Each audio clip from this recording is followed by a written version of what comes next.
The beer. Oh, okay. All right. My wife can hear and see me, so that's good. Awesome. Hi, Mike. Alyssa, how are you? I know you Uh, can't yeah, respond, but she'll respond in the chat probably, so she's good. She's probably in bed just hope the watching babies are this. good. Ronan's not feeling good, but No, we'll see how that goes. Welcome. How are you? doing well, man. How are you? Living the dream, guys. This is Mike Mason. I've known Yo. I've known Mike for how long? How long's that been now? It would have been. God, let's just say 10 I'm years. gonna say roughly 10, just over 10. Yeah. Know Mike for a long time. The reason why I wanted to have him on is Mike is going to tell you his story. He's going to tell you a lot more than that, probably, and he'll tell you life's philosophies in between. We'll go back and forth on that. But Mike, when I These first are met my him, philosophies, not life, I guess. yeah. But it's cool because when I knew Mike and I first met him, it was it's still Mike. He's still Mike, but it was a whole different avenue of what he was like professionally, emotional maturity wise, and it was so cool to see his story. And he's an owner of Mason Electric now, which Electric also it doesn't even cover half the stuff you do, it seems like, because you're doing what solar panels and everything else like that. So Yeah. it's a lot more than that now. But I wanted to have him kind of tell his story, and we're going to go back and forth on what was good about getting into business for yourself, what was bad, because obviously there's a plus and a minus to everything, right? And I want people to know that, because you want it to be real and genuine. That's something we were talking about before we got on this call. Was the reason why we wanted to do this is because you have a story that's real, that's raw, that's going to impact people, and hopefully they take something away from this. So we're going to start there and just go, Mike, you started this business. First of all, tell them about you, a little bit about your background and where you came from, and kind of what got you into where you're at now. Oh, man. Boy.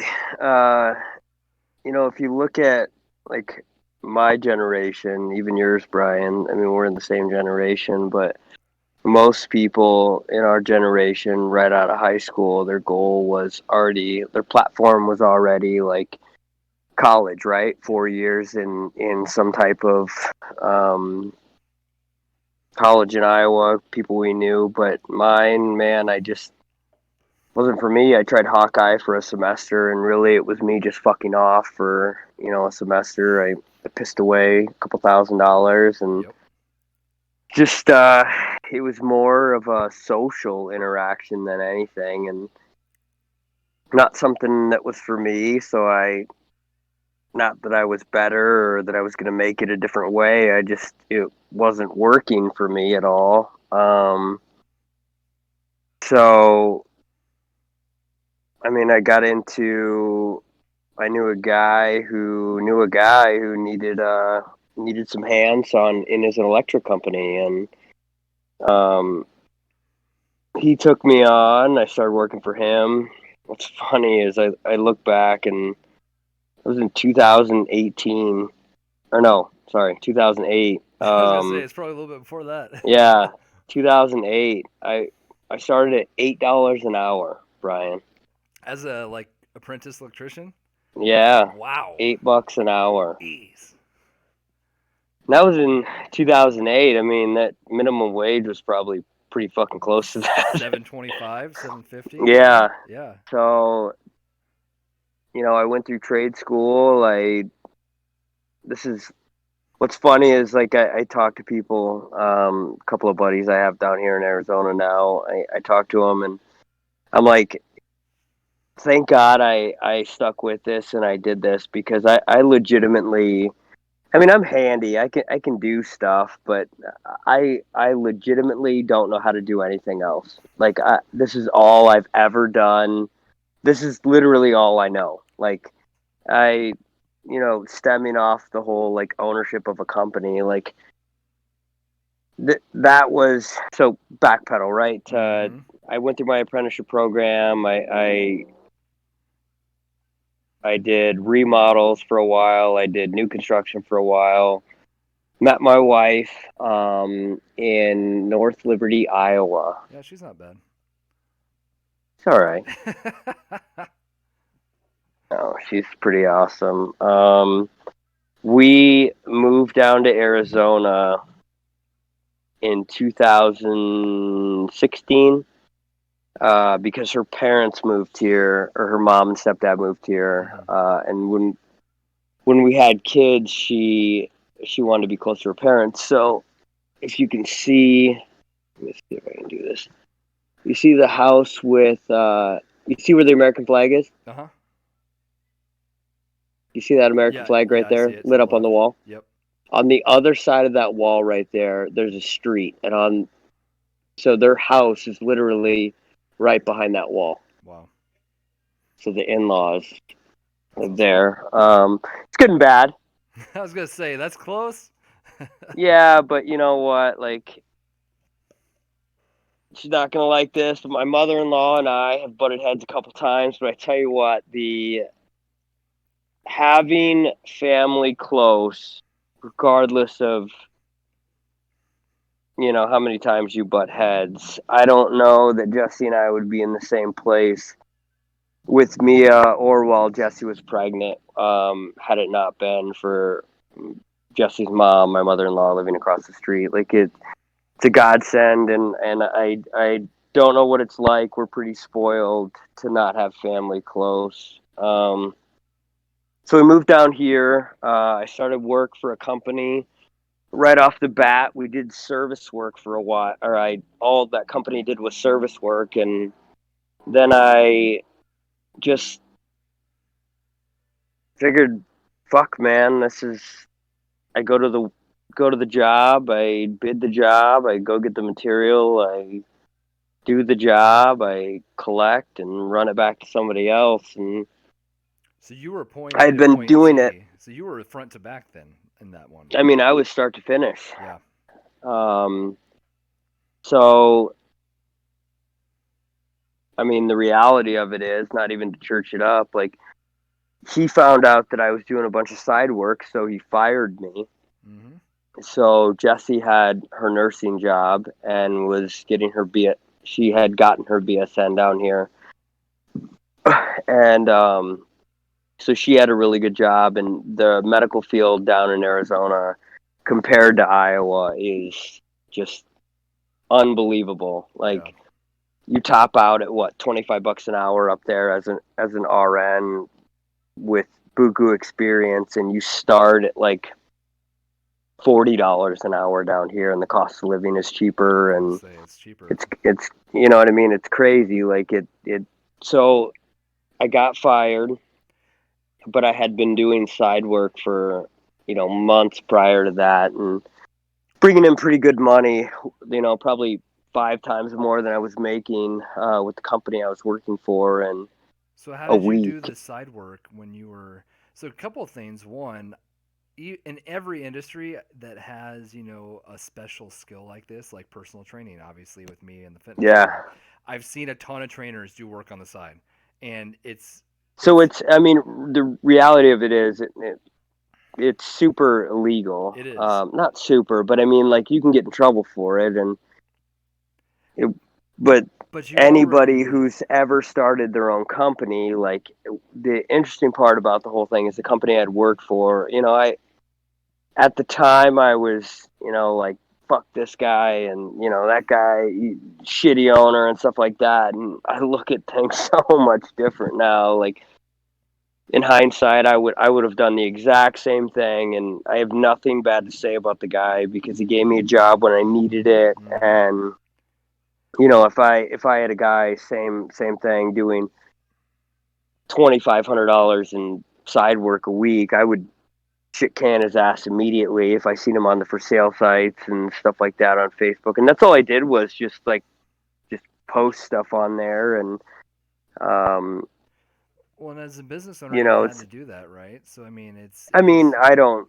At the time, like I said, I was pretty immature about what happened, but I look at it now that I have nothing but good things to say about the guy because of the point in time I needed a job. He gave me that, and truthfully, I was the one that screwed up there because he told me, what the stipulations were, and pretty black and white, and I Yeah. didn't follow the line. So, So when um, you were doing stuff on your own, what was that process like when you first started it? So because obviously at this point you're probably not even thinking in your head going, "Oh yeah, this is how I'm going to do this side of the business. This is how I'm going to do this." oh hell You no, I probably was just put just ads out gun and going, run. I "Hey, give was me turn money." and burn, man. Like, So how did you I'm turn like, and fuck. burn, and how did that evolve? Like, I would just, for instance, like lighting things,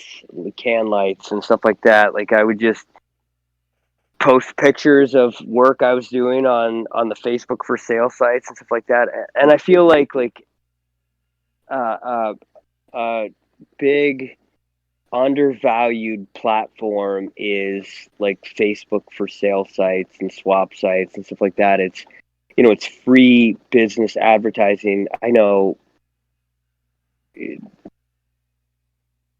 20, 30, 40, 50 companies out here that pay thousands of dollars a Hmm. month just in advertising on Angie's List and all these platforms that they hemorrhage money, and the return is incredibly small, Yeah. for what they could and should be doing for their value of their product. And so I posted on those things, and I was pretty loose with not caring. I wanted it out there, and some people called me out on it. Or like, "Are you licensed and bonded?" I'm like, and I wouldn't respond because I was petrified of the answer because I wasn't. And then so it's there was two. Everyone told me like, and right when I got fired, I started hemorrhaging job applications, just looking for another job, and there's two people. This chick out here, a friend of Jesse and I's, Hmm. Candace Simpson. She, her father was a customer who, they're from the Midwest, and their children moved out here, the same age as Jesse and I, and now we've become friends with them. But she was one of two people, and Jessie, like my wife, she told me, she's like, she's like, fuck that, like, don't go back to work for somebody else, like, just look what you're making now, like, just go to the state, pay your dues, pass your courses, and just do your own thing. And so it was pretty petrifying. Like, I mean, but the good thing is I didn't have. I don't know that I would have done the same thing had I had a kid at the time. Like, I was I was blessed to not be like, I see a lot of guys that have a lot of potential that now have children that have the fear of like, okay, if I do this, like, I can't risk my family's well-being and their my livelihood because I have children. But it was just a perfect storm, man. Like, Jesse had a really good job, and I had her support, which was much needed. That's huge. And Well, she's like, you start this thing, and worst case scenario, like, if it doesn't work, just go back to work for somebody else. one of the things that we were talking about earlier before we got on the call was we were discussing how there's things that come up in our lives that are there for a glimpse. They're there for an Hmm. instant, and if you don't take that step, then they're gone. And it's like a flicker in the night, like a shooting star. And it's I think that's a valid point to bring up. I'll randomly stop you mid conversation because I think it's something That's that's fine. important. But the thing that I took out of that is when you see that moment, especially in your scenario where everything aligns. Like, there are going to be times in your life where things align perfectly. Like, oh, I don't have kids, I have this going on, she's making decent money, she can hold us over, and I can just fall back if I need to.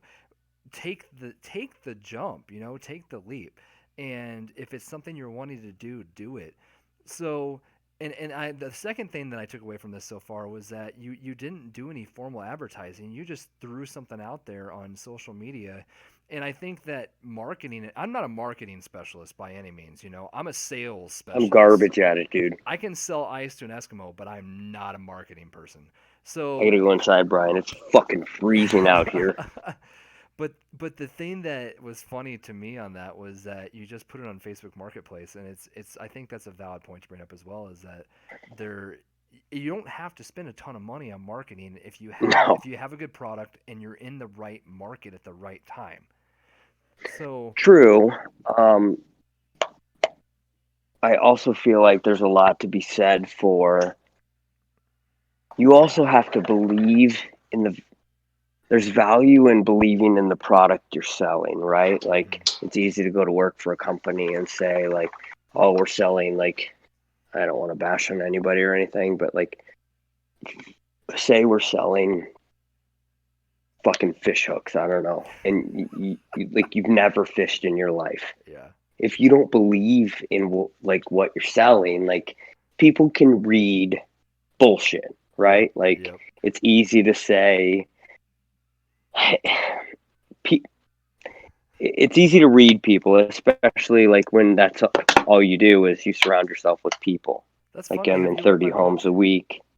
I've never read your book. I It's love you, Brian, but I'm not somebody who fucking sits and read no, a book. Mike Like doesn't read, by my the way, wife has guys. given my my wife has bought me books, has done anything and everything to get me to read more. I'm like a YouTube podcast at best. At Like best. But it's funny. That's chapter I one of my book: is do what you love, and you know, it's people can smell the BS. So yeah, completely relate to that. I've seen it. absolutely. Um so fuck man, I started the company. You know, the interesting part too is if I'm being honest about everything, you want to talk about fun and a struggle. In the state of Arizona, you have to have your business license, and then you again have to test for your electrical license. Okay. So to own the business, and reiterating on the fact that like I'm not good at you having me set up this fucking app. Like I'm just not tech savvy. Like I just like that's not That's not your I'm just forte. not good at this stuff. No, Yeah. man. Like I so dealing with like bonds and liens and suing people and the 180 days and the 80 days and like just workmanship standards and like the business management part of it, like in the last 4 years I am not like every day is something business wise I gain for knowledge Hmm. and as far as a business owner do better at. Now it's definitely a lot easier than in the beginning, but like I was not a businessman. Like I didn't like those weren't things that crossed my mind. Jesse and I didn't have kids, so you know, with this newfound wealth, we bought a bunch of stupid shit. We went out a lot. We you know partied and had hosted events and just dumb shit. Like it was a lot of fun, but like that those type of things were not on my mind, and Hmm. nor was I interested in learning those things. So I failed the first time. I failed the second time. Or no, I failed the first time, passed the second time, and then with my electrical background history, I just assumed this was going to be a fucking cakewalk. Like Yeah. I'll go to the state, I'll pay my dues, I'll take the electrical exam, and like this is all I've ever done. I know what I'm doing. Well, Hmm. the um, the electrical exam is a nationwide exam through this company for the state test. It's not So because I only do residential, or commercial and residential is what my license is for, but you're tested on all electrical across the board. You're not tested on just residential and commercial. You're tested on like airport hangars and hospitals and shit I've never even seen or never even done, like Yeah. Military bases. Like, Oh, wow. I'm like beside myself, like, what the fuck is this? So then I failed the first time by a lot. And so you have to, once you fail a test, you have to wait 30 days. Oh, So yeah. imagine the like thorn in your stomach. I mean, it was a tough pill to swallow because I was super cocky and confident going into my first business management test.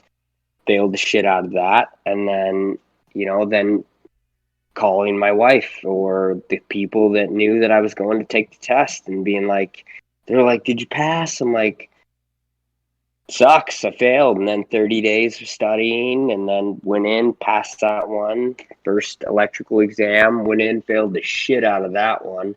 Um, Second one, failed it and missed it by one.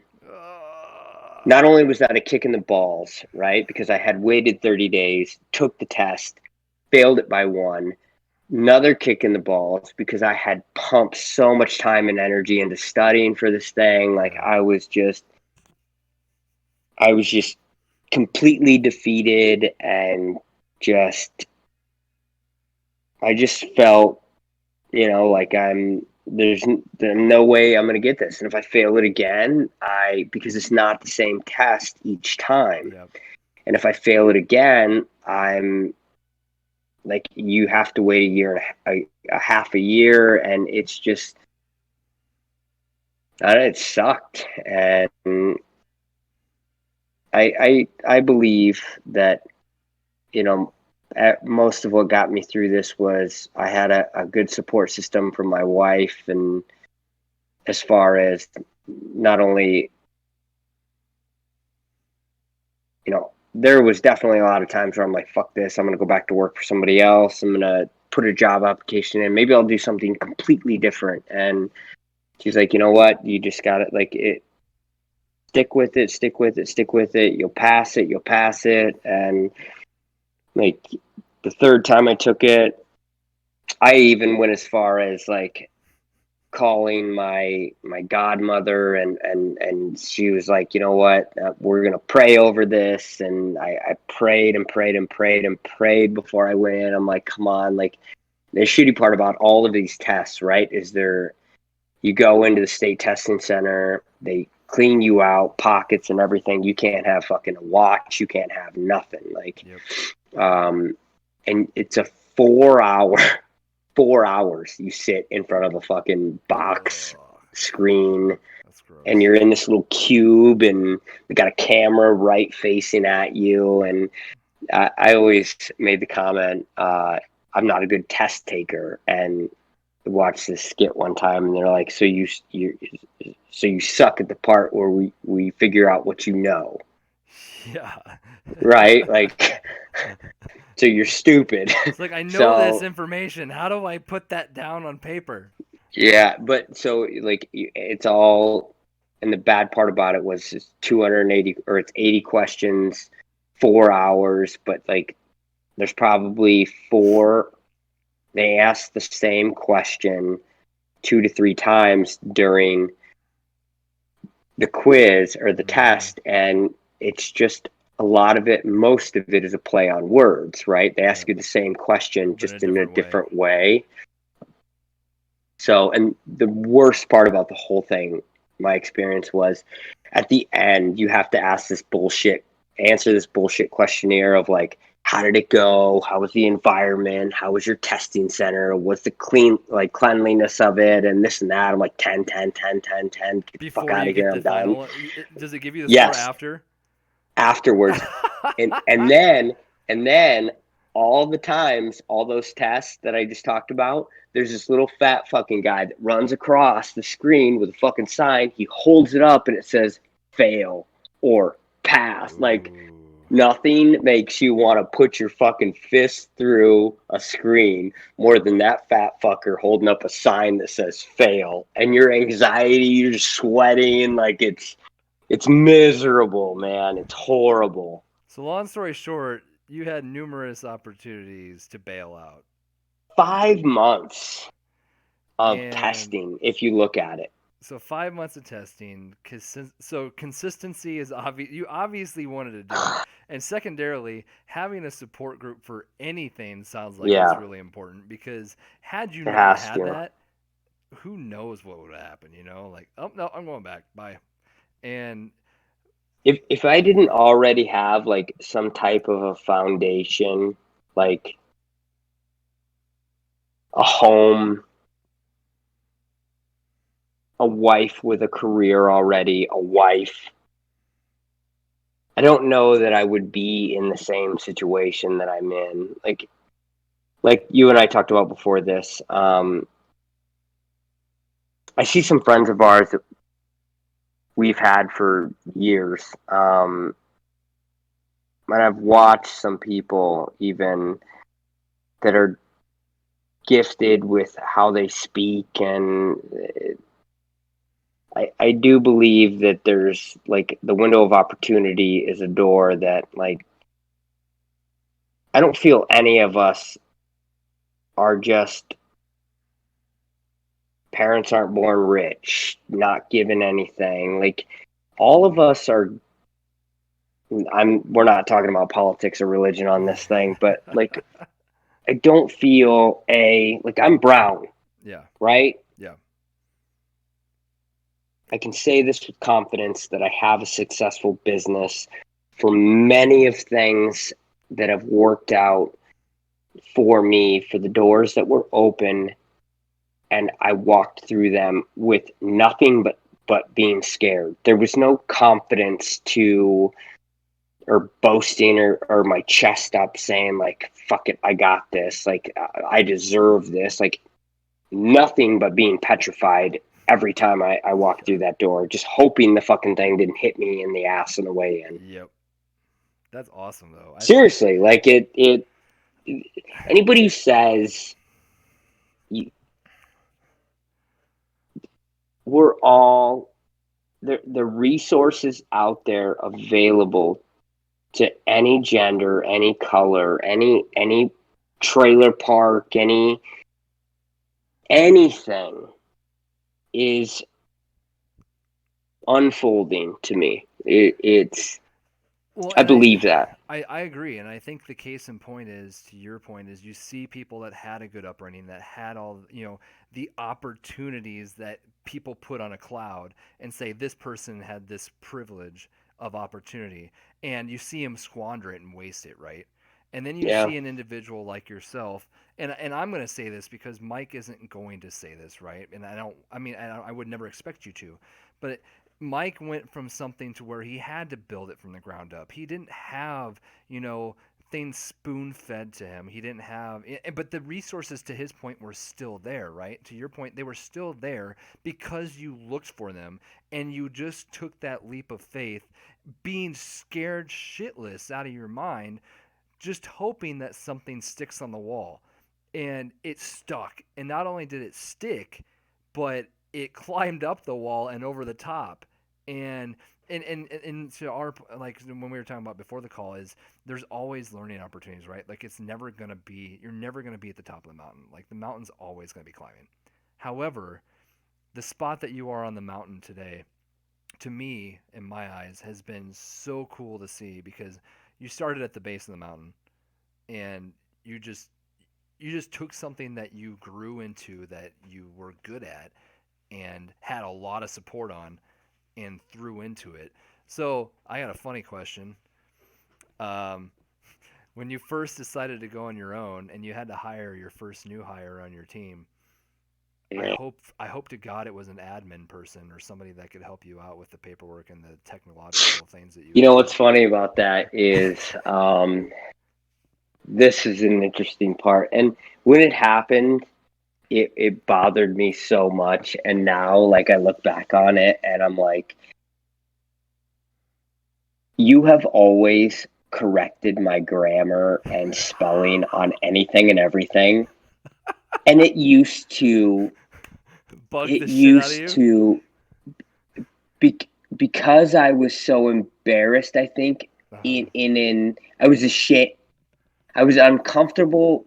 I would get mad at it. I was uncomfortable with it. And it was all stemmed from being embarrassed, right? Mm-hmm. Like it, and now I look Rightfully so. back and I had posted something, on one of those for sale sites, and somebody commented. This was 4 years ago, something like Uh-huh. that. Somebody 4.5 years ago, somebody posted, and they're like, "We wouldn't hire him. He can't even fucking spell." it's it's funny how that perception I'm guilty of. I mean, obviously I'm the one that gives my friends a hard time about it. I give Nick Graham, Nick, I love you by the way.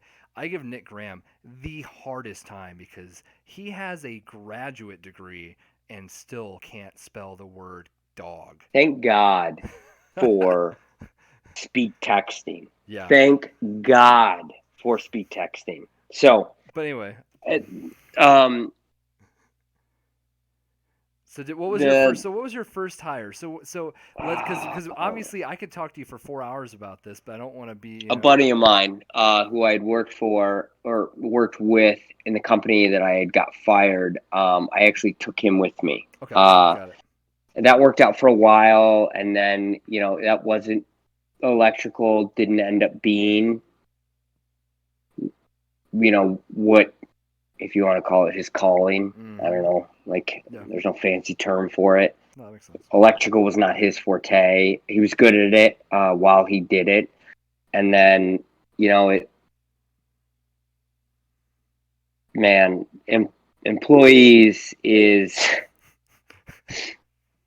that's the tough one. I feel like, and there's a lot of like things that in business, man.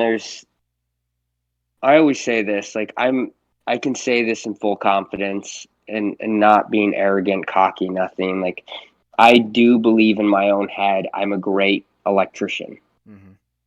I'm not a good leader. I'm not a good business owner. Like, and from day one, like, that was, I never grew up around that. I didn't, I was never taught that. Like, these are all things, those two things I had to learn. And every day is not a learning experience, but you're gauging it on every transaction made from the day before. Not talking about money, just Mm-hmm. Yeah, just conversations, actions. it is, man, because there's no playbook. And I always say this too when someone asks, like, how is it from where you are now in 4 years to from 4 years to day one? Like, so if a customer had a complaint 4 years ago, just say, like, I would lose sleep over it. I mean, like, my anxiety would be through the fucking roof. That was the biggest thing in my life. I mean, period. Like, that was the most stressful thing. Problems don't go away. Problems, you don't, any company, any business owner, any manager, the same amount of problems and the same problems happen continuously. The only thing that's changed is my reaction to them. Like, a customer calls and they're like, "Hey, you guys just left. This isn't working." Before, I would just be like Yeah. my day shut down, like everything stops. I'm in a panic. I'm, Yep. and now that happens, and I'm just like, okay, we'll come back. Like, it's not a big deal. We'll fix it. Like, or if a customer's like, you know what, you guys were at my house 2 weeks ago, or you were at my house 2 weeks ago, and this is exactly what you did, exactly what I said I wanted done. I'm just not happy with it. before I would just be beside myself and crazy, right? Yeah. Like, how do I fix this? Like, what am I doing? Like, oh my God, I don't want a bad review or this and that. And I feel like customers, part of it is like customers that are, there's customers out there that obviously in any market or anything that just want to complain and to do shit for free. They want their money back or something like that. But, I'm just like, you know what? Like, that's, I know in my head, I did exactly what they said they wanted me to do. Hmm. My job 24/7 is this is a problem, fix it. So everything now can be solved. Every problem can be solved. Thank God, knock on wood. I've never had to use my insurance policy, but we have insurance for those purposes. But Yeah. most problems are always solved on a business owner's standpoint by eating it. And it's not that the customer's right, but is No. it worth You got to check your the ego at the bat? door, yeah, and go, hey, is it worth that I battle? mean, yeah, because at the end of the day, the only opinions that matter to me truly are, the 10 people in my circle. Hmm. And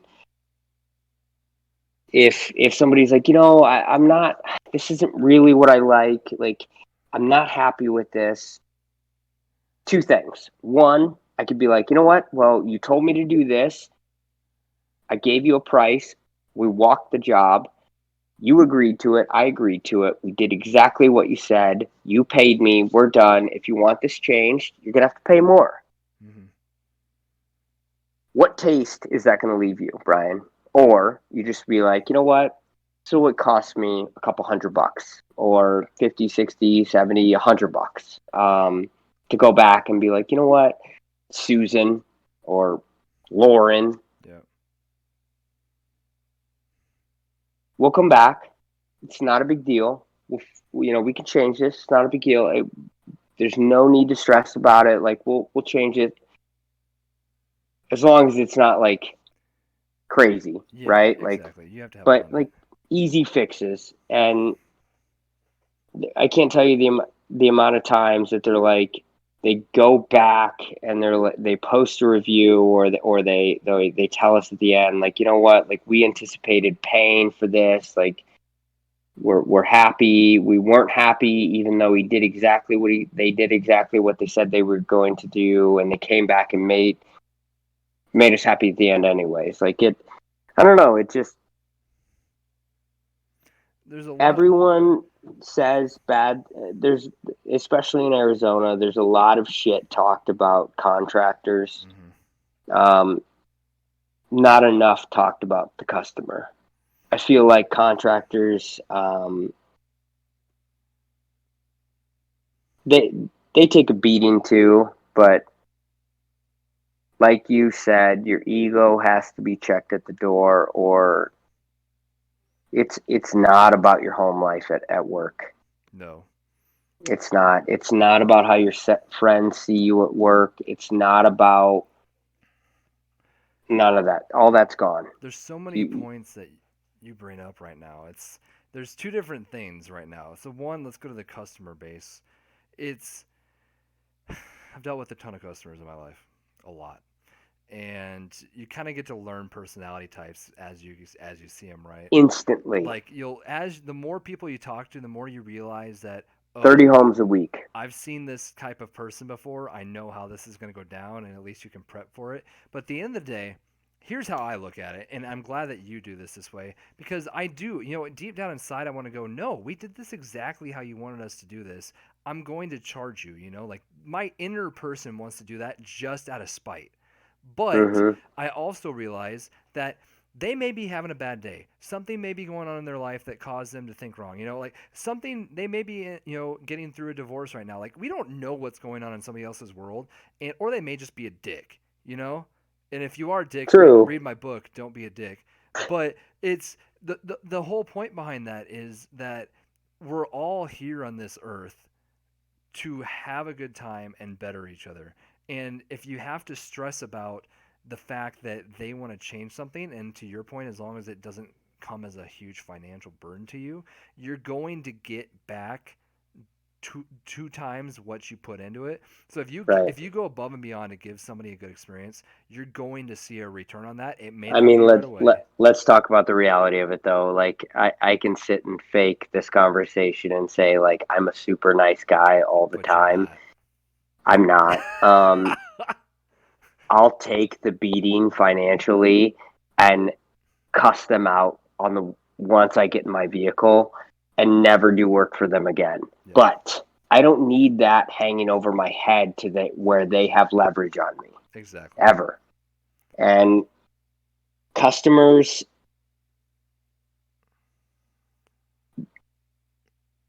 like you said, you can sell ice to an Eskimo. However, there's customers out there that if you're confident in what you're doing, the amount of customers, man, that just want the impossible and assume the impossible when they have no fucking idea what your job entails Yeah. would blow your mind. The what they need to hear from you is this is what we can do. This is how we can do it if you want to move forward, and these are your options. Yeah. And be concrete Your with it. opinion and your wants and needs past what I'm giving you doesn't matter. Mm-hmm. You either accept them or find somebody else. Yep.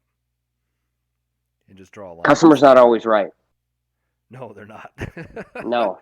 And I've never always been. there's As a times customer, I've never always been right. You know. there's been plenty of times where I'm like, look, man, like you need to find somebody else to do this job. Yeah. Your money's not like I didn't say this, but like it, there's no way we're going to come to an agreement, or the ones that call and say, but this only costs this, or I have all the material. Well, I'm not going to warranty your shit. Like, you either we either buy the stuff, install the stuff, we warranty our product, but we're buying the same thing. Well, then do it yourself. Yeah. Go buy the tools to do it. Yeah. Because I can't guarantee that. Go find the time to do it. Yeah. I mean, so you mentioned before we went live about COVID, whole different concept, product, topic, whatever you want to call it. But we went into now we're in like a supply and demand, right? Like when everything shut down, everything went up, everything's gone up. Mm-hmm. In the first year of business, I would take anything and everything. I would take any job. We would drive an hour and a half for a job. I would say yes to anything and everything. Again, this falls back on your support, whoever you have, there were nights where I wouldn't get home till 11, midnight, 1 o'clock in the morning because I'm shocked customers would let me work in their house till then. But, because anyone doing work in our home, I'm like, you got to be out by 5. Yeah. Past that, pound sand. Like, I have a daughter, and me spending time with her is more important than you. So, Yep. But I worked weekends, nights, everything, and my prices were so low that I didn't care. Anybody who wanted a deal, fuck it, I'll give them a deal. I need the work. Yeah. And now it's, I was gonna say, how has that evolved? So now that you've kind of gone from man, start to finish. I don't post really anything. I post some stuff on my Mason Electric page Mm-hmm. here and there, once or twice a week, just to get movement on it. We're booked out through the middle of January currently. We're typically 3 to 4 weeks out, That's which awesome. very grateful, very blessed. So how wide of an area do you work now? I would say 40, 45 minutes So that's in, multiple directions of our home. So before we go I, further on that, hold that thought because there's something else you said earlier that I want to talk on, and that's employees. Because I think that's a huge, huge thing. So man, I don't. let's So pump the specific, brakes on yeah. that. So specific wise, I don't need specifics. I just want you to give me the big takeaways because, so me coming from my background, I've been in a management role. It's weird now that I'm not in a management role. I'm my own, like I have a boss and I just deal from with myself and that's it. And it's so weird because the last 8 years Yeah. prior to that, I was in management, and it's a blessing and a curse, and it's So glorious. But so here's my question: is when you first started and it was just you were just grinding things out, you were confident with what your work was, but now all of a sudden you're growing, you're starting to get busy, and you need support. Now you have to vouch for somebody else's work as if it's yours because it's your name and your brand on the truck, and you have to have people to support you. If you had to take a high level view of your biggest takeaways from then to now when you started hiring people on, and you wanted to give people that are watching this some substance to take away, what would be the biggest things that you've learned from being a manager perspective and or a leadership perspective? so first of all, you at a young age managed people. I've always been from a young age to not very long ago, 4 years, been managed, Mm-hmm. right? Mm-hmm. So huge difference. I've always clocked in, clocked out. I've always, Fridays were like on my phone planning what I'm doing for the weekend, and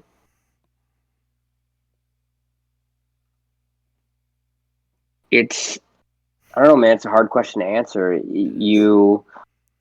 I've always tried.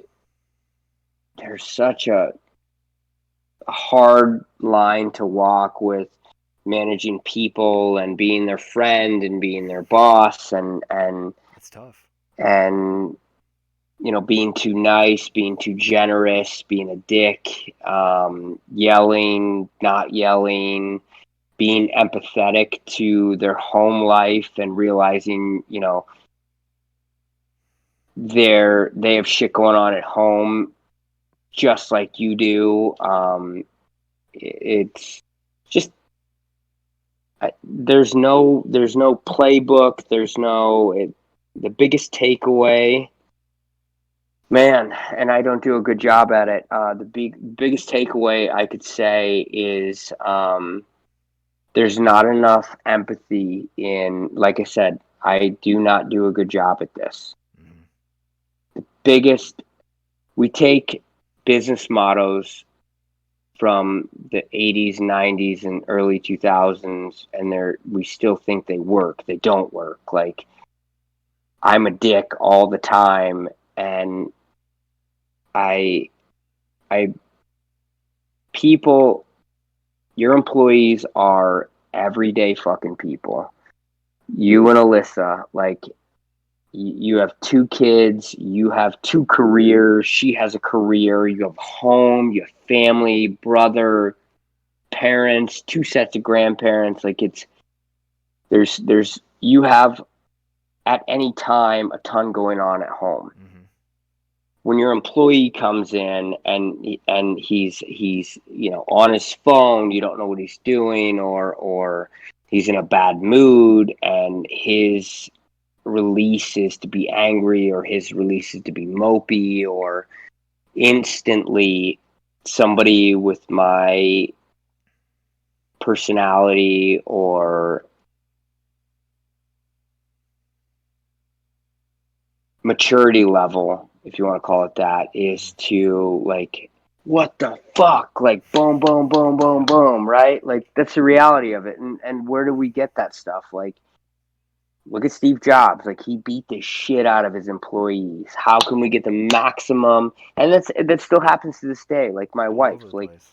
where can we maximize? She started in her position doing A.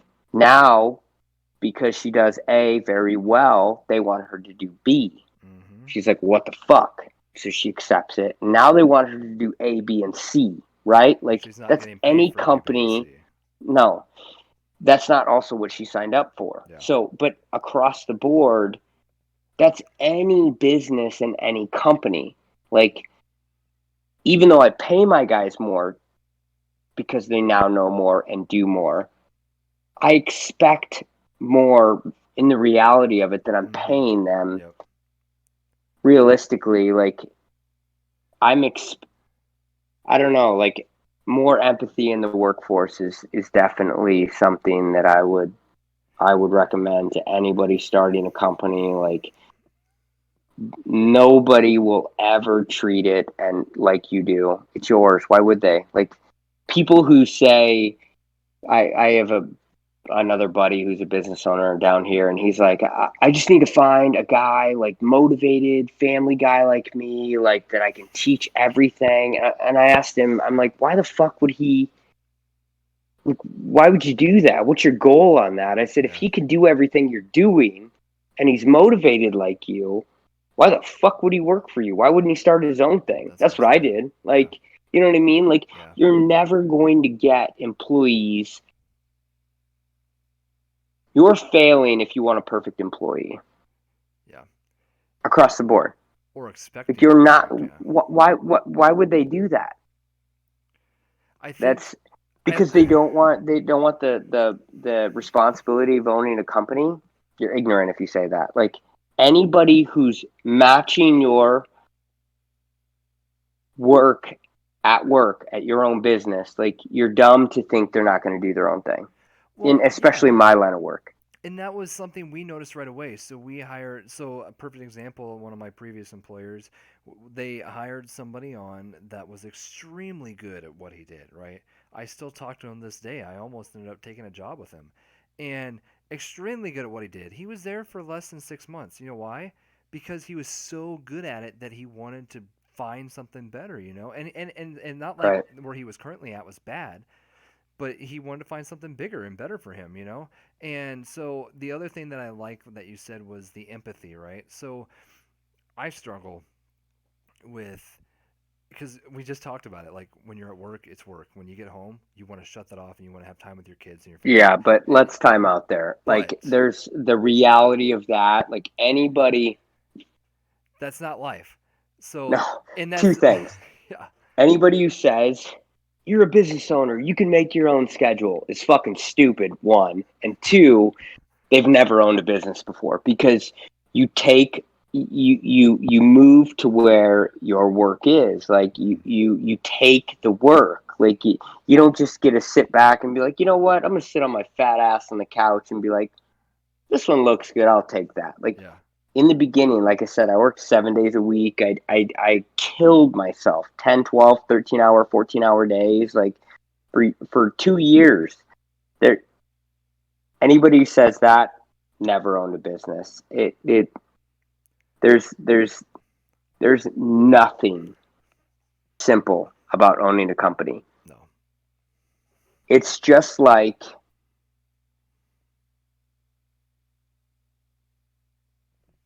athletes, right? You look at, like, Ray Lewis. Hmm.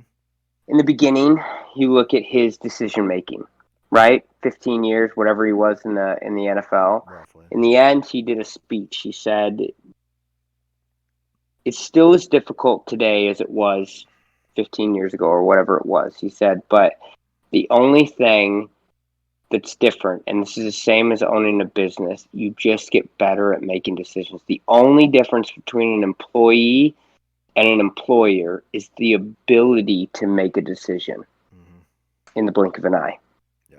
Not because you've seen the same thing, not because you've done it time and time again. The only difference is because there is no, Brian, you're my boss. I can call you and be like, hey, I already know the fucking answer to this question, but I'm going to ask you for personal reassurance.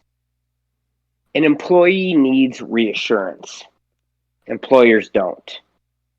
We have no reassurance. We have to make a decision. And then that's how lessons are learned, right? If that decision's a bad decision, well, guess what? Cost me $500, but I fucking figured it out. Well, you had to Customer's do it. happy, and next time I'll never do that again. Yep, and you just learn from it. I think the empathy is the hardest thing for a lot of people though, because Most businesses, you I've go into you go in to your corporate job when you had a corporate job, hmm and your boss comes in and says, Brian, your numbers have been down for the last 3 quarters. If you don't pick it up, I don't know what the future holds for you here. Your grandma is dying. Your mom's got cancer. Your boss doesn't know that. How motivating is that to have that conversation when he leaves? How motivated are you to get back up, beat your ass on the phone, and make sales? and Plan that two, he walks in, empathy, and says, Brian, your numbers have been down for the last 3 quarters. Are you okay? talks Is to you. there anything I can help with? Hmm. Right? Yep. That's easy to say. Clap your hands, like, good boss there. That's not the reality of it. Like, business is numbers. My wife works at pediatric facility. Their job is to care for children. Those employees love their job. I got to be careful what I say. They are there for the children. Hmm. The people that own that business are not there for the children. Like, that's the reality of it. Like, I see that now where I am today. All those fitness organizations you managed and stuff, you were there for your customer. The owners are not there for the customer. The You're vast dumb to majority of think the they time, are. yeah. And it's and that's the thing I It's think it's the separates transaction. from good to great. If you look at companies that are good to great, the ones that are great, and to your point, this is not something you see very often. You do not see business owners that have the same level of genuine caring and capacity that the frontline workers do. I'm not going to say Ever. every job I've worked, I'm not going to say ever for me, because I have had leadership that has truly given a crap in a very select number of circumstances. However, I think even the best of us, and this is kind of my point, is that the best of us that are empathetic at most points still get lost in the fray. So, prime example, me. I am an empathetic person. I want to get to know my team better. And I would hope that the people that worked for me would agree with that and say, yes, Brian, you were somebody that cared about my feelings and what I had to do and what was going on in my life. However, I still had a number to hit. And at the end of the day, sometimes that stress would take over and I'd go, hey, what is going on, guys? We have to do this and we're behind the eight ball. And 90% of the time I'm empathetic, but 10% of the time I'm like, what the frick is going on right now? We need to hit numbers and we're not doing our jobs. Let's go. And so without drawing this out, because I think we hit a good point, is try to have empathy, but do it with the concern. This is a hard balance. This is a hard line to balance because you have to be a business owner, but at the same Yeah. time, and because you have to make a profit. That's why you're in business. If you say otherwise, you're lying. But the secondary point of that is you have to have employees that give a shit, because if you don't, then you don't have a customer. And you have to, yes.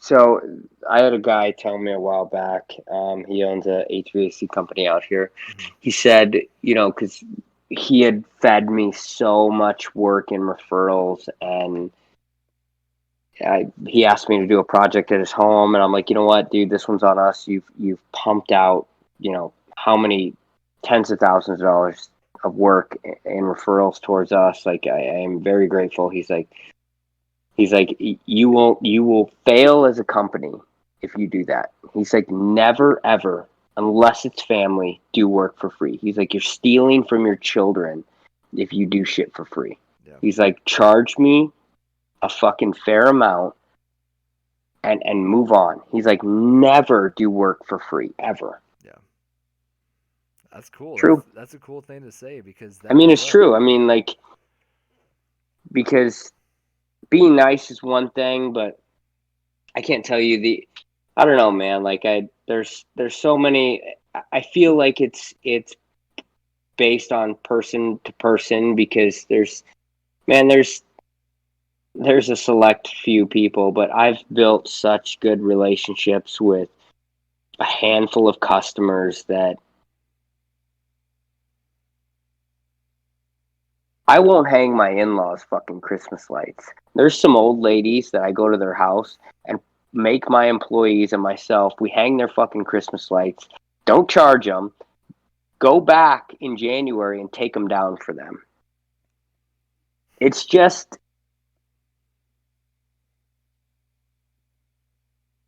though, I don't know, man.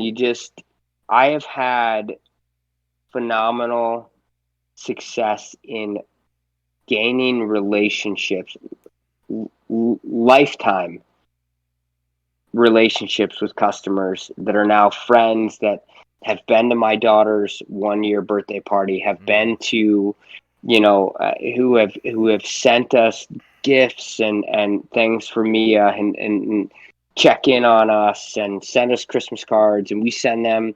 We just pumped out 150 Christmas holiday cards today. Jesse and I put stamps on all of them today, and I've gained such a when COVID hit, for instance, we were at the beginning of March. We were in Iowa for visiting Jesse's family in Fort Atkins. Jesse and I didn't prepare for this as far as like Mia was like a year old or something. So we were there for a week and we just heard, grocery stores are getting cleaned out, like this and that. Like, I'm like, fuck, like we just order Similac through Amazon every week and, diapers when we need them, like through Amazon. And I'm like, we didn't prepare for like whatever shortage is about to come, and everyone was freaking out and buying everything, and Amazon was out of stock for everything. I'm like, well, this is going to get interesting. So I put out a thing saying, hey, I have a group chat, and some of my customers, these older ladies that just love my daughter to pieces and send her gifts and just stuff like that. I've just an incredible relationship with them, and I'm very blessed with that. But I just said, hey, if anyone can order these, like, let me know, or they can, whatever store you're next to, let me know. I'll send my employee there, and they'll pay you. And the amount of people that went out and got the certain type of formula or the certain type of diapers and wipes and stuff like that. Not that we, wanted it for free or anything, but just, it was remarkable. I mean, it was pretty awesome. It's heartwarming. Yeah, Yeah. That's a tough one to hear that he had. I mean, if it works for him, it works for him. I don't know if you've seen the movie Pay It Forward. No. It's about a kid that decides to do a good deed for somebody else, and he says Mm-hmm. the only stipulation I have is that you have to do the same thing for somebody else, and Okay. it creates a movement across the country of all these people that are doing good things for other people. So if you I've seen this all the time where people pay for the person behind them in their like fast food line, they'll pay for the Mm-hmm. person behind them. That's the premise of the movie, and for me, I'm a huge believer in karma. So I believe that the universe, and not that you give everything away, right? Because there's a fine line Right. for that. There's definitely a fine line for what you do. But like for example, one of the things that I've been doing, and I didn't tell anybody this. I didn't post this, on Facebook. Mm-hmm. I did 30 days of gratefulness where I was thankful for what I'd been given. So once a day for 30 days, I picked a person, and it could be something small. It could be something financial that I provided them. And for 30 days, I gave somebody something of value to try to help them. And to me, it wasn't because I wanted anything in return. It wasn't because I expected anything out of it. I don't need the money back. It was Right. it was because it helped me feel better and to help other people, because that's what I love doing. And that's why I have this podcast. I'm not going to make money off this podcast, but what I love about it is if it at least reaches a couple of people where they go, hey, I took some great information out of that, then it did its job. And just because so I think that's huge that you get back what you give away anyway. So I think that it's reciprocated back to you down the road. I'm just a believer in that. Sure. Um, moving forward, just because we are limited I on feel like time, it's huge. that's, but I also feel like it goes the other way too. Like I, I mean, you know me. I mean, you've known me longer than my wife has known me, and I was a pretty shitty human being there for quite some time. And I got to be honest, man. Like I sometimes shit happens to me, and I'm like, you know what? I fucking deserve that one. You're like, yeah, that karma was coming back to me. That was definitely necessary. I think there's a Um, lot of stuff that we've gone through. Go just before, because I want to have a high level view of your biggest takeaways overall. But before we do that, what is so? Let's go to the sales part of this because that's something that I'm big into. okay. When you started off, you're doing Facebook marketing, this and that. What do you? Everyone say hi, Brian. You say hi to Hello, the where's wife. everybody at? Hey, nice to see ya. Where's the little one sleeping? Yeah, she's right. Yeah, I got her on the monitor. Yeah, we have monitors in both of ours. The wife does, so that way if she has to wake me up, she wakes up first if they're awake. But it's what so you started off with the Facebook advertising on the marketplace and stuff like that. What do you think were the biggest things for you that allowed you to build that customer base? So one of the things I think you talked about was giving that good impression and doing a great job. But just if you had to condense that into what's helped you grow the most, what do you think are the couple of key things that helped you grow your business? Um,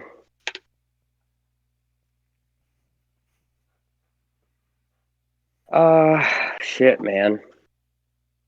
Like I said before, believing in your product. Like I, I'm, I'm not a jack of all trades. I'm not a. I mean, I stuck with one thing. I feel like if in anything in fitness and in car sales and in electrical plumbing heating it people can read bullshit, and if you don't, like, i just I just know what I'm doing, and I found a product. Like, it's simple. For me, it sounds goofy, but like, it was can lights, like can lights and lighting upgrades. Like, we just went, I've probably installed 10,000 can lights, Yeah. and I got good at it, and I took some collective criticism on how I could improve, and what I could do better in the process, and I figured out what to do better in the process, and I maximize on that. And I found the right people that can help me in that process. And as far as advertising goes, I've done. I tell you what, like, some of the best things is, obviously, I support our military tenfold, right? Like, I'm long. That's backstory. But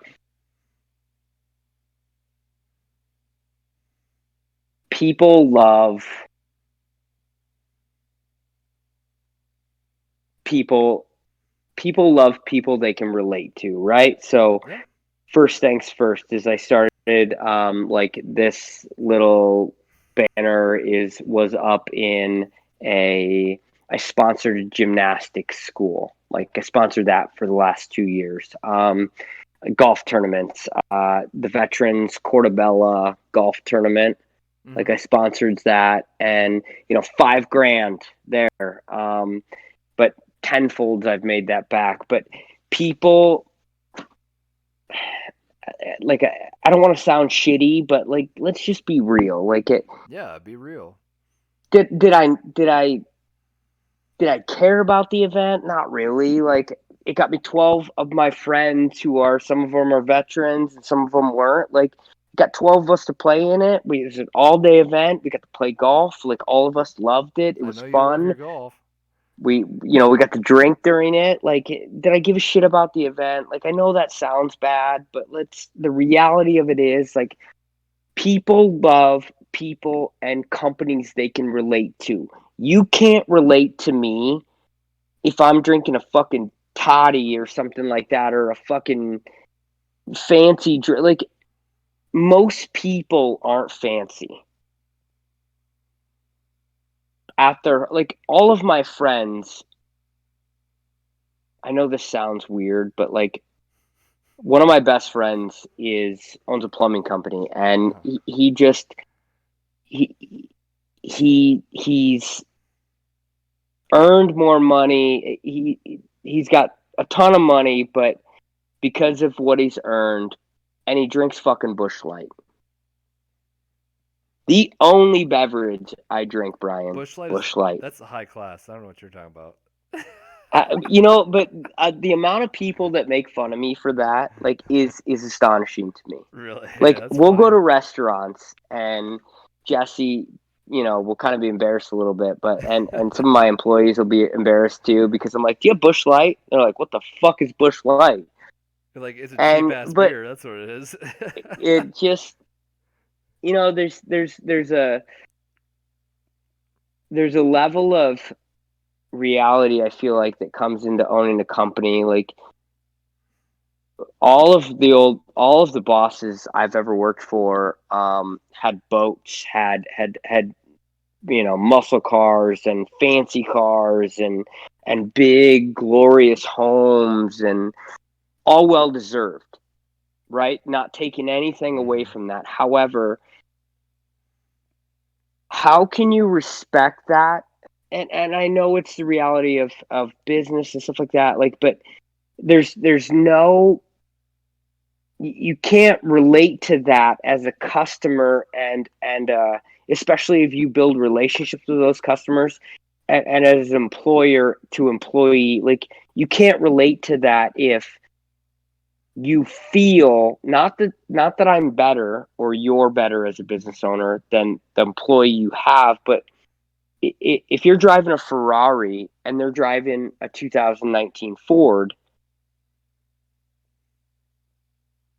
even though like there's no relationship there, they're always going to feel like, and it's not that I do it to be on a level ground with people. I've just, no matter the money we make or I make, like I still wear the same Levi's to work. Like tonight, we went out to a restaurant, kind of nice. I wore this same fucking outfit, right? You Like look good. Levi's, a black pullover. Jesse's dressed super nice. Parents are dressed super nice. Grandparents are dressed super nice. And I just, this camo fucking hat, like, and Busch Light. I love it. Like, if I just feel like I haven't changed at all. So be I truly relatable. don't. And I've hit hiccups in friendships in the last couple of years where they're like, you know what, you're just like, I feel like Mike's bragging about this or Mike's bragging about that. Like every time we come over, Mike's showing us a new thing you guys did to your house. Like, and that's where I feel like some of the trip up in relationships come is the understanding of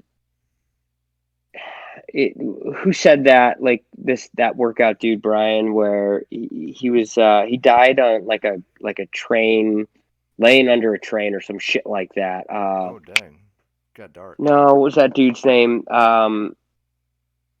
He always did those like workout videos and shit like that. You and I used to listen to those. He said the Um, road to success is, prepare for a super lonely road. I could have told you 5 years ago that I had 200 friends. I probably have five that I have three that I talk to, two that I talk to on a weekly basis. Mm-hmm. And it just, it, it's, I feel like there's a sense of you have to get comfortable with people either assuming they don't like you for what they think you've become, whether that be the reality or whether that be their perception or jealousy of you, Yeah. versus you can't pander to that. And I've lost friends in the last couple of 4 years that I tried keeping, and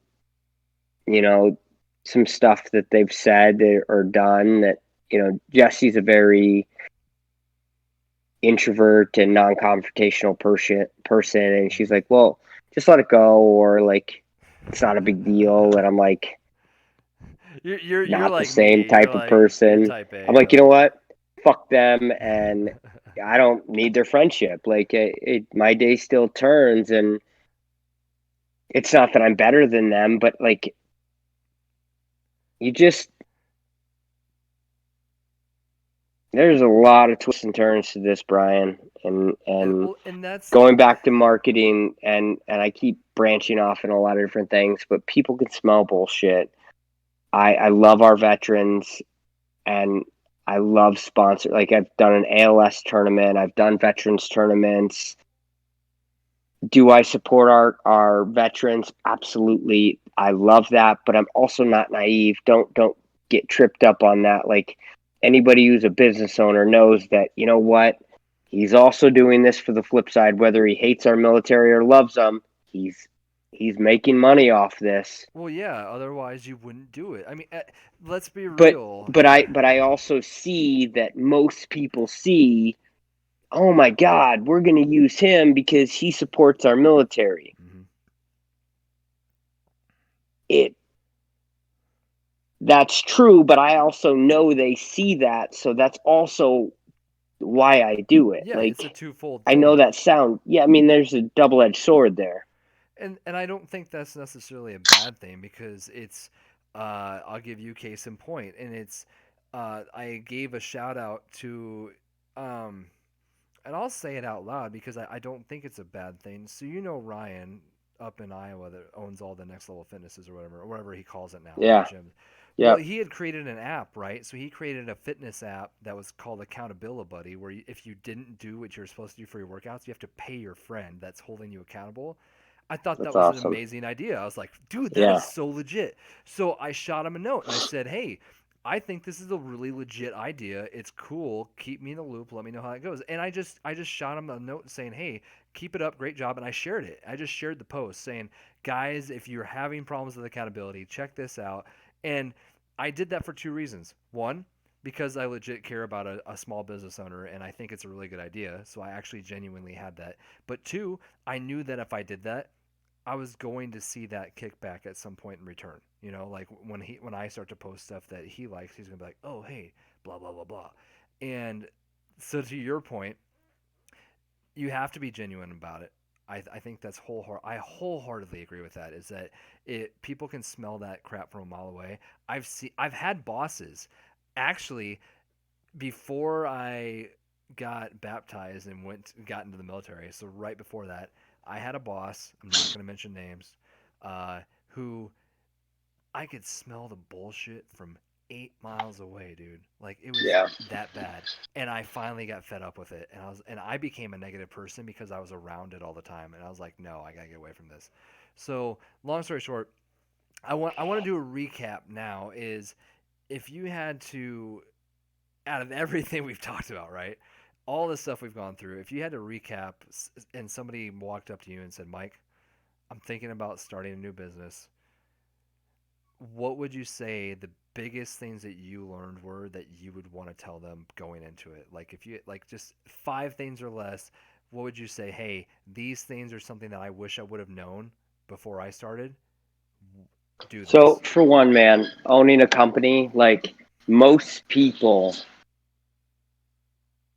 all this has done is only the company has done nothing but callous me. Like, you have to have thick skin.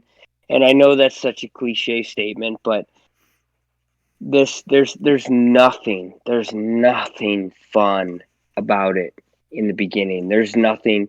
Nobody you know, nobody you know has been successful and has started a company when they're going on trips at 24.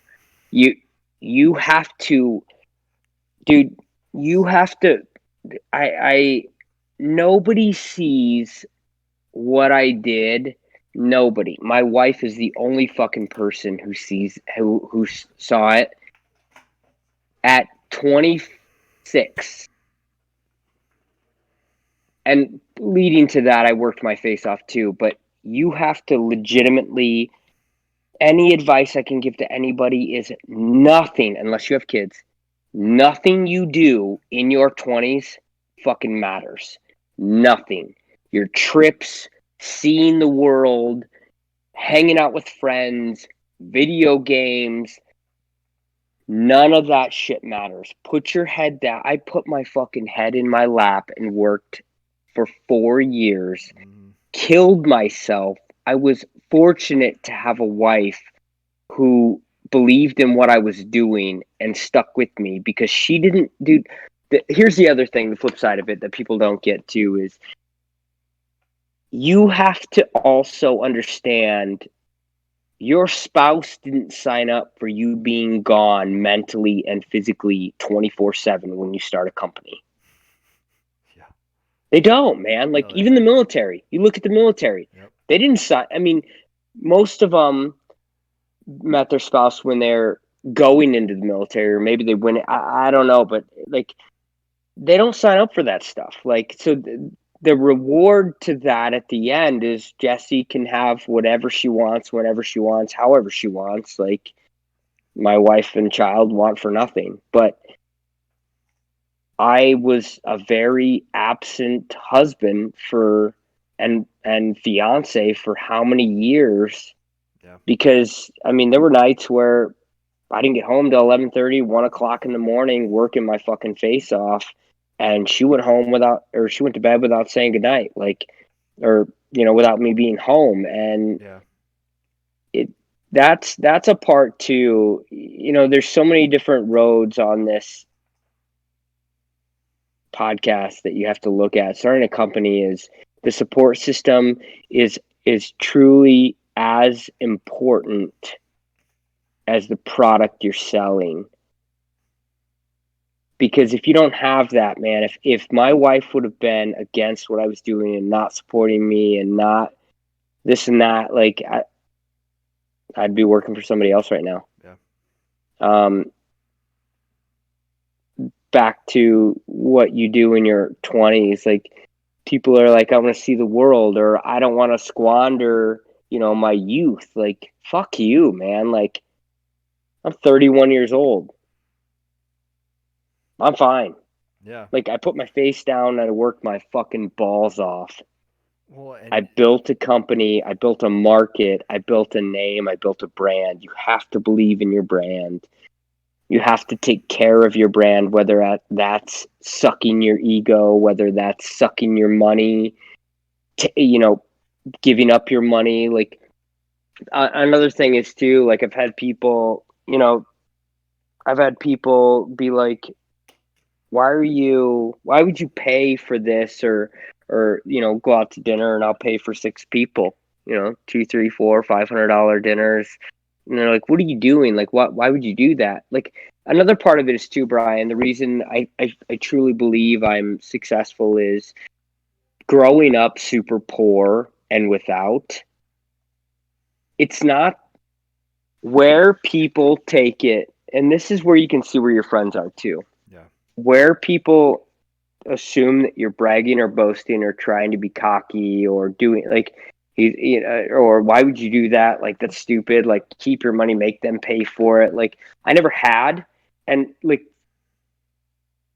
case in point, your place, like, how many times did we go over to your house, and order pizza and order all these meals, and everyone brought over all these foods, and you did how much and spent how much on all of us, and we were not able to, especially me, to contribute. Like, Hmm. I don't do it to be like, look what I have. I do it because I've never been able to do it, and I want to do it. I don't Yeah. want to. It's how much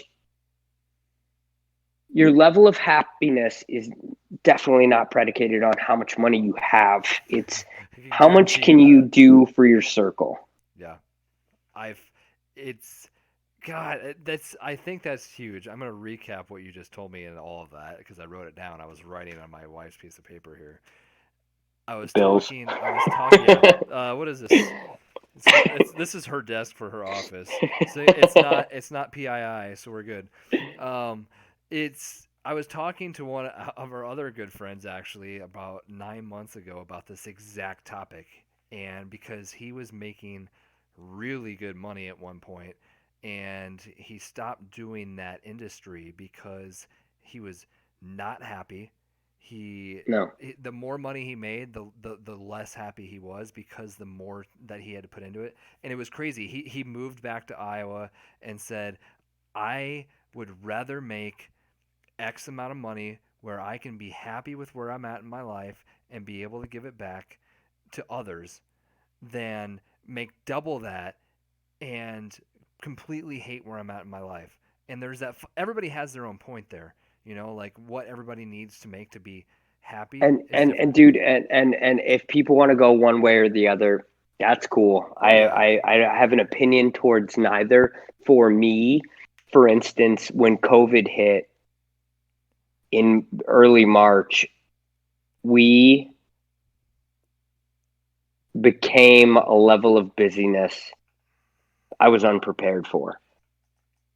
Everyone was home. Most people that were home, a lot of people that were home, were still making the same amount of money. They were still working, and Hmm. they were just working from home. Yeah. So their income was still coming in.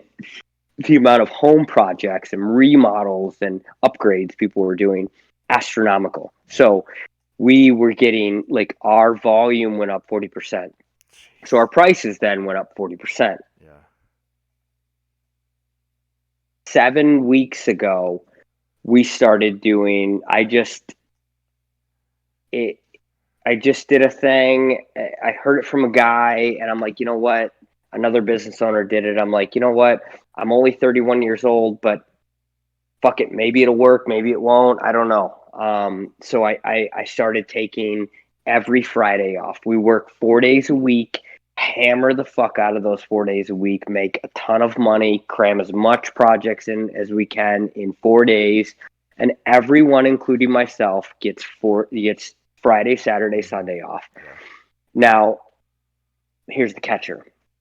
So I'm able to spend more time because Jesse works 4 10s, Yep.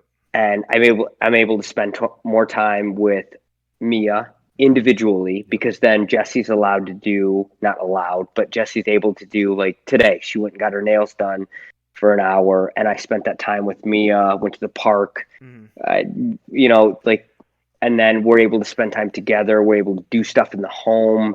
We went out to dinner with the grandparents and went to seeing lights, and I tomorrow I'm golfing, and Sunday we'll I'm able to spend more time with my family. I mean, and also there's a lot of value in the concept of you have to take care of yourself or you're garbage to your family. Yeah. If you don't work out, Brian, you're trash to your two kids and your wife. It's true. It is. You laugh, but it's It's true. Like, completely if I don't true. golf once a week, those are 4 hours of my week that, like, I totally reset, because anyone can say, well, you work, 4 10s or 12s, and you're away from home. Then time out. I get home, I hang out with Mia, I hang out with Jesse. Mia goes to bed. I fucking slam my book work and my uh, phone calls and emails, and there's no shutting off there. And I've had tons of people since today was week 7. I've done this. The level of stress down.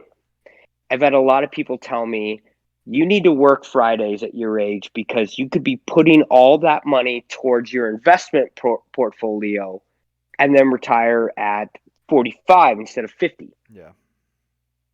The level, and to their point, they could be 100% right, man. But I tell you what, like, there's no, for me, and it's different case by case. If I can't manage our household on Jesse and I's income, we have a significant spending problem. Yeah. And there is no balance between work and family. None. You have to be cautious on that though, because anybody who says you have to leave work at work and home at home is a fucking dumbass and has never owned a company, has never had employees. Like there is no shutting off what you're building from the ground up at all. You take that home with you, you go to bed with that, you wake up with that. If you love your family, you take that to work, and case in point to your employees. That's where empathy falls in place. Like, you have to be cautious to it is your baby all day long, your business, but you're the only difference between them and you is the decisions. That's it. They still have the same fucking bills, the same problems, the same this and that. And another thing I would implore anybody to do that it took me 2 years of hell to do is get an accountant, get a CPA. I'm not a business answered my owner. question of when Yes. he hired an administrator or somebody to do his bookwork. I'm not a fucking business owner. I'm not a good manager. I'm a phenomenal electrician. I'm not an accountant. I'm terrible with numbers. I'm not Chinese. I don't know fucking math. Like if pay people that you will fail as a company by trying to do all of the company. You will. Find people that complement your skill sets. So Absolutely. if you suck at A, B, and C, hire somebody for A, B, and C. 1,000%. So this is what I wrote down. The amount of pressure I've lifted off my shoulders by paying somebody to manage all of my cards, all of my accounts, all of my money coming in and going out. This is a good example. I have a buddy who started a company. He's been doing this for a long time, finally started his own company. And he said, what do you know what comes in and out every week? And for the most part, like, yes and no. I said, but you will drive yourself crazy. You will stress yourself out and put yourself in an early grave. I said, so for example, say hypothetically speaking, like, say 1 week I make $3,000. Mm-hmm. The next week, and so we get P&Ls every month, and we pay for those because I hire somebody who's smarter than me to manage all of those numbers that I have no clue or am not smart enough to do. I said, say you make $3,000 1 week, and then for the next 3 weeks you make $8,000 to $12,000 those weeks. I said, I would, if I looked at my numbers after week 1 and seen only $3,000 and I have $4,000 or $5,000 going out every single month or $8,000 every month, I said, by week 1, I would lose my fucking mind and be stressed out. But the fact that every month, at the end of that month, I get a profit and loss, it's always a profit. I'm good. So I don't need to know, like, and she does her job. She sends me if we're doing too much here, we're doing too much there, we're not doing enough here, we're not doing enough there. I don't know her job. That's not my job. I didn't go to school for that. She did. Mm-hmm. The you will be further ahead in your business paying somebody to do what you don't know how to do. Yeah. Don't. The other thing is people are like, well, why don't you learn? Why don't you learn to do that? Do your own bookwork. Do Fuck your own. no. Do you do your own fucking QuickBooks? Fuck that, man. I can barely work my goddamn phone. That's a lot of work, and It people that it say that are dude. like, okay, Fuck hold on, that, man. You run this, you do this for a day. Let me know if you want to do the accounting on top of all the other stuff that's No. in there. Yeah, no, you don't. Today, for example, Friday, seventh week of taking Fridays off. Um, my phone today, 33 voicemails. One day, Holy 33 balls. emails, 15 text messages, 65 text messages. One day. So, where in that time frame do I have time to hang out with my child, hang out with my wife, be a husband that I signed up to be, that she didn't sign up to be for an app? Like, she didn't marry me for me to be gone 24/7 to someday have a mansion and millions of dollars, Yeah, right? Like, yeah. that's where people get it wrong. Like, you don't. They're like, at your age, at 31, you should be working every Friday. What are you doing that? Put that away. Like, you could like, and that's my personal view on it, Yeah. right? Like, you just, the value of time that we can't buy back, Brian, is tremendous. I don't know. It just pay people to do what you can't do, So you can have because that time. time is. So I went to seminars of like Tony Robbins and watched all their fucking podcasts and YouTube videos and stuff like that, and everyone says the same shit. Gary Vaynerchuk, Jim Rohns, Mm-hmm. all those guys, TED Talk, Simon Sinek, they all say the same thing. They're just targeting a different generation, Yep. right? Like, everyone needs a fucking rah-rah speech and a pump up in the morning, like, get your ass out of bed. Like, Tony Robbins drives me nuts. he does, but I but he love but he Simon Sinek. has Tony Robbins. I went to his seminar and I paid $4,200 for his seminar when he came to Phoenix. And Jesus you know what's Christ. interesting about it is I got nothing out of his seminar that I hadn't already seen. And he Mm-hmm. does, like, he hypes up the crowd. And what's interesting about, like, the crowd that's there, there's 2,500 people in the arena, and you look at some of these small business owners that are just starting out, and everyone's got their notepad out and everyone's got they're recording it, and they're like, yeah, I'm gonna do this. And 6 weeks later, everyone's back to doing fucking nothing. The Like, same thing they were doing, yeah. anybody who, dude, you either have it or you don't. Like, I don't need a pump up or a rah rah speech.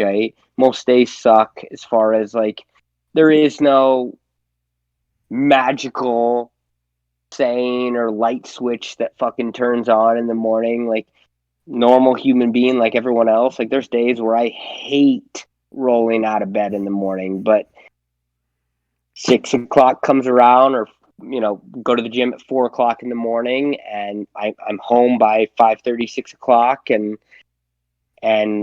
I know that Jesse's getting ready for work. I've got to get me his bottle ready, or her sippy cup, and Mm-hmm. get Disney Plus running, and get all the Christmas lights on now, and get ready for work, and my schedule I make the night before for the guys the next day, and it there's it's just a process, man. To say I the don't know if I've least. answered any of your questions, You man, answered but all of it's them and then some. I wrote down so it's it's I had to stop the list. I was like, I'm gonna condense this into 7 items. I think I got one. Hold on, 1, 2, 3, 4, 5, 6. I have 7 key items. you also have to, like, I'm holding the cards for a buddy of mine. He just started a garage door company, Oh, and there you go. tremendous, a phenomenal human being.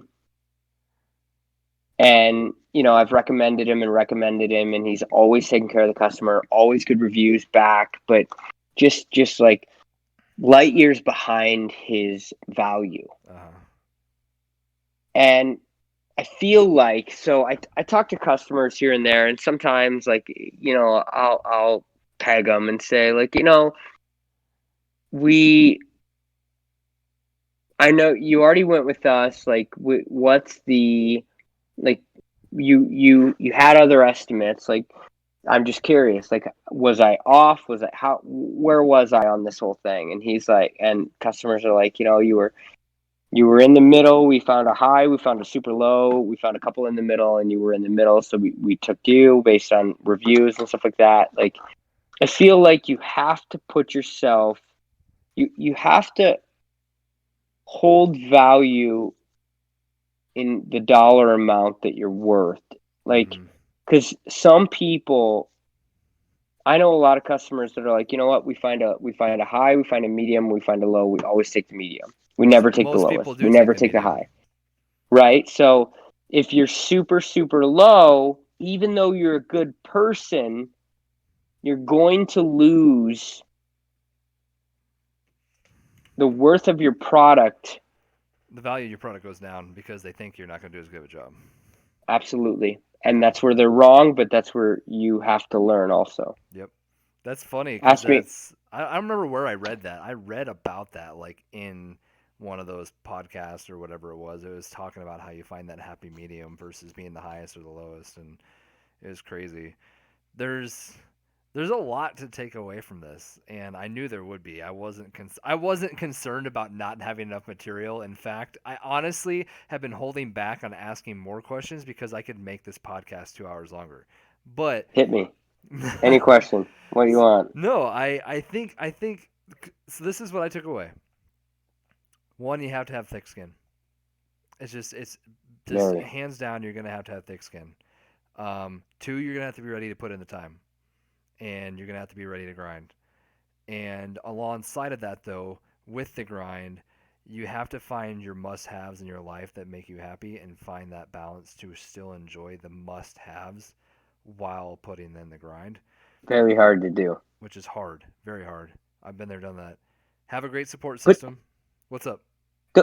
don't you feel like those, even though you wrote those down, and obviously you have thick skin, so this isn't going to insult you. Don't you Uh, think those are cliche things, though, right?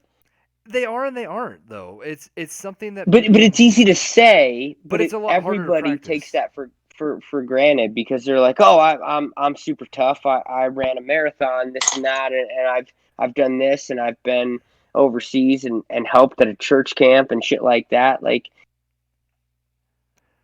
you look at children, right? Mm-hmm. You look at your kids, my kid. Uh huh. Um, every parent, a lot of because I get in, like, I build relationships with my customers.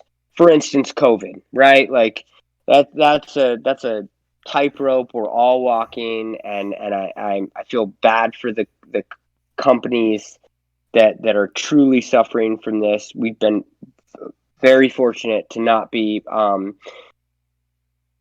You look at these customers that start the job with. I had a lady, Brian. I'm going to be very transparent on this fucking thing because you asked. And I had a lady start the conversation with goggles, helmet, a face mask, and gloves. By the Nice. end of it, she gave me a hug and she had none of those on. Not saying that that's right or wrong, but like, Yeah. to build such a relationship with you, it's just, You know what? Let's just throw all the other things out the door on this. yeah. Be genuine. Don't be a dick. Everything else works itself out. Let's just leave it at that. Just game over right there. That's it. Do you think it works itself out? No, I think you have to. I think there are things that you can do to make things work themselves out, but I think the biggest thing for me that's helped me in my life is being passionate, being genuine, and busting my ass. Those Yeah. three things I think have helped me a lot. And it's obvious that you obviously do the same thing. You bust your ass. You know your product and you enjoy doing it, and you're confident in what you can do. I have other things on the list. I'll write a blog about it. You can read it later. But I took away a lot, and I think the biggest thing is realizing that it's not sunshine and rainbows, but it's also Ever. very rewarding that you've been For able sure. to get to this point because it's a sense of accomplishment that you can go through all this, and it's a daily learning life lesson, right? Like you always are going to learn something when you go to work the next day because you're growing as an individual. So I think it's awesome, and it's not for everybody as well, and I think that's the biggest thing for me that I wanted people to take away. But I think that's okay though, Yeah, and it's I think right? it's Like because maybe it's there's not something you're meant to people do. that are there's people that never want to own their own company. They never want the headache, and they see. I know guys that have tried to start their own companies, Hmm. and they're like, "I'm cool with the 40 hours punch in and punch out." Yeah. At dinner tonight, I'm responding to customers, right? Like there is no balance. It it's such a gray. There is no black and white. There Hmm. is none. I get up in the morning and I dread looking at my phone, right? I Like, don't blame you there. but